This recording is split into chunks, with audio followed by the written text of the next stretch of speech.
నీ హృదయం నిన్ను మోసం చేస్తుంది. నీ హృదయాన్ని కూడా నువ్వు నమ్మకు. అది నేను చెప్తుంది. మన హృదయమే మనల్ని మోసం చేస్తుంది. కాబట్టి మన హృదయాన్ని కూడా యవ్వనంలో మనం నమ్మడానికి అవకాశము లేనే లేదు.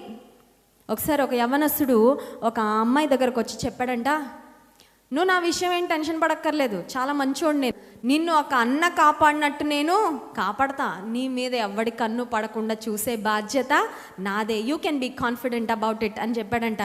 ఈ అమ్మాయిని కొంచెం పాపం ఎంత మంచోడు దొరికేశాడు నాకు అనుకొని చక్కగా రోజు ఫోన్లో మాట్లాడేది, అక్కడిక్కడ కలిసేలా, నువ్వు నా బైక్ మీద ఎక్కచ్చు పర్వాలేదు, నేను చాలా సేఫ్, నేను చాలా జాగ్రత్తగా చూసుకుంటానని. కొన్ని రోజులు అయ్యాక అన్నా చెల్లెల బంధం లవర్స్ బంధంగా మారిపోయింది. సడన్గా one fine day I love you అని చెప్పేశాడు. అంటే ముందేమన్నాడు, మంచి అన్నని నేను అన్నాడు. ఆ తర్వాత ఏమైపోయాడు, ప్రేమికుడుగా మారిపోయాడు. నీ హృదయం నిన్ను మోసపరుస్తుంది.